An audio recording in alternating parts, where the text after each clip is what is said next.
Vamos lá, o PL do ex-presidente Bolsonaro está à frente de algumas das mais importantes comissões permanentes na Câmara Federal. Entre elas, a de Constituição e Justiça é o principal colegiado dessa Casa Legislativa. De Brasília, Luciana Amaral tem as informações ao vivo. Boa noite, Luciana. Boa noite, William. Boa noite a todos que nos acompanham aqui no WW. Exatamente, eu estou então no plenário da CCJ, onde a deputada Caroline de Toni foi eleita para comandar a comissão ao longo de 2024. Ela que foi eleita por 49 votos favoráveis a 9 em branco. Apesar dela enfrentar a resistência de parte da base aliada do presidente Lula, o PL manteve a indicação do nome dela e ela, inclusive, foi a única candidata para a presidência da Comissão de Constituição e Justiça daqui da Câmara dos Deputados. Depois da vitória, então, a deputada, claro, comemorou, ressaltou o apoio maciço dos colegas, falou que vai fazer uma gestão equilibrada, democrática e tentando conciliar todos os interesses na medida do possível. O líder do governo na Câmara, José Guimarães, depois da vitória da Caroline de Toni, ele buscou dizer que o governo priorizou outras comissões, que a maior bancada daqui da Câmara, que é do PL, tinha realmente direito à CCJ e que agora, então, é preciso respeitar a eleição da Caroline de Toni. Uma outra indicação do PL que causou uma reação bem forte aqui na Câmara foi a do nome do Nicolas Ferreira para comandar a Comissão de Educação. Ele foi eleito para comandar, então, o colegiado da Educação com 22 votos favoráveis e 15 em branco. Ele, no entanto, não estava presente porque ele acabou de virar pai e está de licença paternidade. Mesmo assim, ele mandou um vídeo agradecendo os votos e disse que pretende já pautar o homeschooling esse ano lá no colegiado da Educação. O líder, novamente, do governo, o José Guimarães, ele até tentou costurar um acordo para o PT ter a vice-presidência da Comissão de Educação e, em troca, o PL ficaria com a vice-presidência da Comissão de Saúde. Mas nem todo mundo dentro do PT concordou com esse acordo, ainda não tem a vice-presidência da Comissão de Educação definida. A Comissão de Saúde ficou com o PT, partido do presidente Lula, era uma das mais cobiçadas porque tem o maior volume de emendas, mais de 4 bilhões e meio de reais, ainda mais num ano eleitoral. E só para finalizar, uma comissão muito importante, que é a de Segurança Pública, também ficou com o PL por meio do deputado Alberto Fraga, daqui do Distrito Federal, ele que também comanda a Frente Parlamentar da Segurança Pública aqui no Congresso. William, volto com você. Obrigado a você aí em Brasília, Luciana, boa noite. Deputada, novamente, boa noite. A senhora representa o que tem de mais de aguerrido na oposição ao atual governo. A senhora várias vezes se manifestou dizendo que se sente vivendo num regime de exceção. O governo atribui às forças políticas que a senhora representa a busca de um outro estado de exceção. E a senhora diz que está pretendendo atuar de forma em busca de um equilíbrio. Que equilíbrio seria esse? Então, William, como eu represento, sou na CCJ desde o primeiro mandato e a gente tem visto que a gestão que é feita pelos colegiados, ela só dá certo quando se ouve em todas as bancadas. Então, nesse sentido, a gente tem toda semana, antes das reuniões, nós temos reunião com os coordenadores de bancada, onde todos trazem os seus pleitos de pauta. E, nesse sentido, a gente tem que atuar como mediador. Foi isso que eu aprendi ao longo dos anos, enquanto atuei na Comissão de Constituição e Justiça. Quando nós fizemos certas críticas como oposição ao atual governo, é o nosso papel de oposição. E nós devemos lembrar também que eu represento, assim como eu, o deputado Nicolas, né, ele fez recorde de votos históricos em Minas Gerais, né? Então, vale lembrar que ele foi o deputado mais votado da história de Minas Gerais, com 1.500.000 votos. Eu fui a deputada mais votada da história de Santa Catarina. O que isso representa? Representa que existe grande parte da população, a maior parte da população dos nossos estados, se identifica com várias das pautas que a gente defende, a favor da vida, da liberdade de expressão, direito à propriedade, né, segurança no campo, a favor do agronegócio. E nós representamos, então, um aspecto da população, né, que se sente representada por nós. Então, nesse sentido, a gente é a oposição ao atual governo e a gente tem que atuar também como mediador dentro de uma comissão. Então, o nosso papel vai ser justamente esse. Na medida do possível, a gente pauta as pautas que nos trouxeram até aqui, mas desde que haja um consenso de lideranças, né? Não é fácil a gente chegar já com o pé na porta da comissão. Foi isso que eu quis dizer com a minha fala de equilíbrio e ponderação. Caio Junqueira.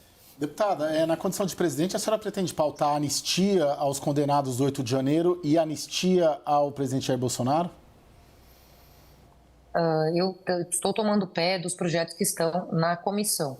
Não tenho ainda como afirmar isso, porque só para vocês terem uma ideia, a comissão hoje tem cerca de 9.000 projetos, né, que estão tramitando ali. No entanto, que estão prontos para a pauta, ou seja, com designação de relator, relatório com redação correta, passando pela equipe técnica da comissão, tem só 1.500 projetos. Esse projeto, por exemplo, eu vou ter que ver se ele está na comissão, do que eu tenho conhecimento, nem chegou, nem foi designado relator, não estaria pronto para estar na pauta. A mesma coisa, por exemplo, com a PEC das decisões monocráticas que veio do Senado. O Lira nem despachou ainda esse projeto dentro da Câmara, então ainda nós não temos nem clima político para poder falar em pautar esses projetos ainda. Eu entendo que tem que ter cenário para poder pautar esse tipo de projeto. Além do clamor popular, além da opinião pública, tem que ter um clima político e tem que ter um consenso das lideranças, ou da maior parte das lideranças, se for o caso. Então, eu acredito que é assim que a gente vê se formar a pauta das comissões, né? Daniel? Deputada, a senhora tem se notabilizado pela defesa de uma pauta bastante conservadora na área de costumes, por exemplo. Essa vai ser a pegada que a senhora vai tentar imprimir também à frente da CCJ? Essa pauta de costumes tenderá a avançar, apesar de uma resistência muito grande de outros partidos? Olha, na medida do possível, com certeza, nós vamos tentar pautar alguns desses projetos de conservadores, né, da pauta dos costumes. Mas como eu falei para vocês, não adianta eu também pautar um monte de projetos da pauta de costumes só pela minha vontade e chegar lá e ter um kit de obstrução e não ter voto para aprovar. Então tem que ter estratégia também, até para pautar esse tipo de projeto, né? Não dá para a gente ir no oba-oba também. Se tiver o clima, a oportunidade, o interesse e o apoio dos colegas, com certeza a gente vai tentar pautar algumas pautas que me elegeram também, que me trouxeram até aqui. Quais delas? Quais que a senhora gostaria de priorizar? Olha, como eu falei para vocês, eu fui eleita hoje, eu estou conversando aqui, eu estava conversando com a secretária da comissão. Esse trabalho temático ele vai começar amanhã. Eu ainda nem sei quais desses projetos estão, por exemplo, na comissão, que poderiam estar no ponto de ser pautado. Então, eu tenho que ter bom senso antes de me pronunciar sobre algum deles, mas com certeza, na medida do possível que a gente vai se inteirando, a gente vai dando conhecimento à opinião pública, né? Até para ver se tem o clima e a oportunidade de estar pautando esses projetos, né? Thaís Herete.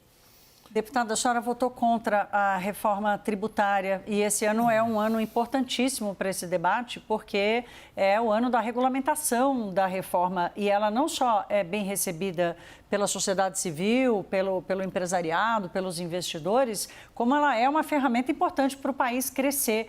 O que a senhora vai fazer com os projetos da reforma tributária que chegarem aí na CCJ? Olha, eu sempre fui a favor de termos uma reforma tributária que traga menos burocracia, que traga menos taxação para o cidadão. A reforma tributária desse governo foi aprovada sem ter o meu voto a favor. Com certeza, alguns projetos vão ser submetidos na Câmara. Muitos dos projetos, inclusive, que deveriam ter passado pela CCJ antes de ir para o plenário, foi pulado a CCJ, foi direto para o plenário, né? Nós temos que ver, agora vão ser feitos principalmente a parte das alíquotas e tudo mais, então nós temos que estar bem atentos ao que for a necessidade social. Se houver esse apelo, se houver esse pedido do presidente Lira e tudo mais, tem coisas que nós vamos ter que pautar, que não tem, senão o presidente Lira chama em urgência diretamente para o plenário. O caso da reforma tributária mesmo, tendo voto contra, eu vou ter que ver com as lideranças e com o próprio Lira a oportunidade e conveniência para estar pautando, né? Mas isso ainda não chegou ao meu conhecimento aqui na Câmara. Como eu falei para vocês, eu mal assumi ainda, vou ter que tomar pé de quais são os projetos que estão em andamento, né? Deputada, deixa eu fazer uso de uma expressão que a senhora usou há instantes, que é do clima político. A senhora constata, com a sua experiência política até aqui no Legislativo, um clima para o avanço de pautas que freiem o Superior Tribunal Federal? O Supremo, perdoe, eu falei errado. O Supremo Tribunal. Olha, esse é um tema que tem muita polêmica, mas que ao mesmo tempo tem um grande clamor popular, né? Os eventuais aí abusos por parte do Supremo Tribunal Federal.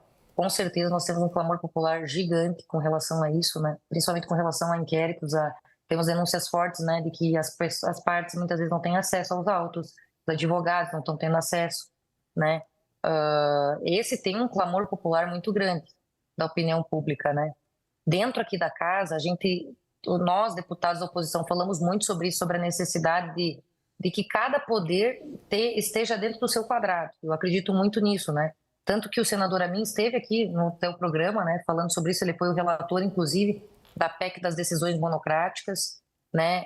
Fez um brilhante relatório, porque é perigoso que muitas vezes o próprio Supremo usurpe a competência do Legislativo. Eu sou uma ferrenha defensora de que muitas vezes o Congresso Nacional, ao se omitir sobre certos temas, está no seu direito de legislador, inclusive, e que o Supremo não pode legislar no nosso lugar, não pode descriminalizar drogas no nosso lugar, não pode decidir sobre o marco temporal quando nós temos projetos de lei em andamento na casa. Então, eu sou favorável de que a gente tenha, claro, o papel de cada poder constitucional e que não se usurpe a competência de outros poderes. E que, no caso de excessos, cabe aos freios e contrapesos a gente fazer essa dosagem. De nossa parte na Câmara, nós não temos o poder de limitar, cabe ao Senado a limitação desses excessos, né? A Câmara tem o freio e contrapeso com relação à presidência da República, por exemplo, no caso do impeachment. Então, com relação a isso, eu não tenho o que me pronunciar. E com relação à PEC das decisões democráticas, como eu falei para vocês, de parte do presidente Lira não foi nem despachado. Então, não temos nem como ter uma noção de se existiria essa oportunidade de estarmos pautando. Mas eu sou favorável a essa PEC que foi aprovada no Senado e acho que ela seria muito importante para o país num momento em que o judiciário está extrapolando, sim, no meu entender, de muitas das suas competências. A deputada federal Caroline Toni, do PL por Santa Catarina, muito obrigado aqui do WW pela sua participação. Deputada, boa noite. Muito obrigada e boa noite a todos. A gente prossegue aqui na nossa conversa. Daniel, quais foram, digamos, os acertos políticos e o que sai mais ou menos como quadro na composição, no Legislativo, na Câmara, da ocupação das comissões? Bom, William, vamos lá. A CCJ, que é a principal comissão, já tinha um acordo para divisão da sua presidência, um partido grande ali por ano exercendo essa presidência. O ano passado foi o PT, agora cabe ao PL, virão outros 2 partidos grandes nos próximos 2 anos. O PT trabalhou muito para ficar com a Comissão de Saúde. E não é uma comissão que a gente fale muito. Aí a gente vai dizer, bom, por que saúde? Porque as emendas parlamentares de comissão neste ano têm uma previsão de gasto de 11 bilhões de reais. Elas não dependem do presidente da Câmara, não dependem do presidente da República, elas conseguem ser executadas por própria decisão dos colegiados, das comissões. E quase metade dessas emendas está na Comissão de Saúde. Então, o PT entregou algumas coisas, fez algumas concessões para ficar com a Comissão de Saúde. Entre essas entregas, foi muito criticado na articulação por ter cedido a Comissão de Educação, que acabou indo parar com Nicolas Ferreira. E eu destacaria também outra frente ali que o PL abocanhou, que foi a Comissão de Relações Exteriores, porque isso mostra, um palanque importante para que a oposição do PL ou bolsonarista consiga se mostrar nessa área em política externa, política internacional. Destaco ainda o fato de que as comissões estão sendo muito usadas como uma forma de ou atender grupos de interesse ou para falar para eleitorados muito específicos. Então, se você tem um deputado ali de qualquer partido que seja, que tem a presidência de uma comissão setorial, ele tem um grande poder de constranger o governo em determinadas situações, em convocar ministros, em pautar debates que podem ser incômodos ou de agradar o seu eleitorado. Isso num ano eleitoral é muito precioso. Mesma coisa, Caio. O que a gente pode extrair da ocupação, digamos, da nomeação das comissões agora, do ponto de vista das articulações políticas, mas também do ponto de vista das divisões ideológicas? William, bom, primeiro, a eleição para o Congresso é muito importante porque o resultado da configuração das comissões, ela reflete o resultado da urna de 2022, no qual o principal partido de oposição fez a maior bancada, que é o PL do Jair Bolsonaro.